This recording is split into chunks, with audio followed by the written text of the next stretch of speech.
പ്രിയപ്പെട്ട കൂട്ടുകാരെ, എല്ലാവർക്കും കുട്ടനാടൻ വിശേഷങ്ങൾ എന്ന ഫേസ്ബുക്ക് പേജിലേക്ക് സ്വാഗതം.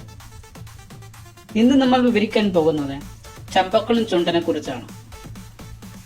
ആലപ്പുഴ ജില്ലയിലെ കുട്ടനാട് താലൂക്കിലെ ചമ്പക്കുളം എന്ന ചെറു ഗ്രാമത്തിലെ പ്രിയ ചുണ്ടനാണ് ചമ്പക്കുളം ചുണ്ടൻ. വളരെ പാരമ്പര്യമുള്ള ഒരു ചുണ്ടനാണ് ചമ്പക്കുളം ചുണ്ടൻ. കാരിച്ചാൽ ചുണ്ടൻ കഴിഞ്ഞാൽ ഏറ്റവും കൂടുതൽ നെഹ്റു ട്രോഫി നേടിയ ഒരു ചുണ്ടൻ അത് ചമ്പക്കുളം മാത്രമേ ഉള്ളൂ.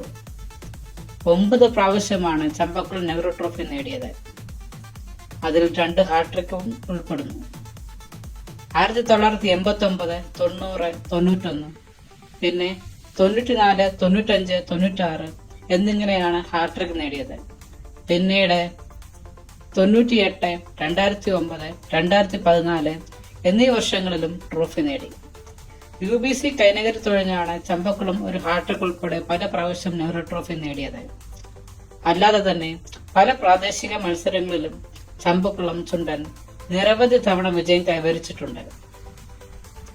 താഴത്തങ്ങാടി, ചമ്പക്കുളം മൂലം വള്ളംകളി, പുളിങ്കുന്ന് വള്ളംകളി അങ്ങനെ പല കളികളിലും ട്രോഫി നേടി.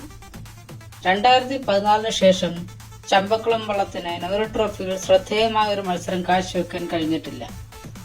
2023 കുമരകം ടൗണിന്റെ കൈക്കരുത്തിൽ നെഹ്റു ട്രോഫി ഫൈനലിൽ മികച്ച ഒരു തിരിച്ചുവരവ് നടത്തിയെങ്കിലും മൈക്രോ സെക്കൻഡിന്റെ അകലെ ട്രോഫി കൈവിട്ടുപോയി.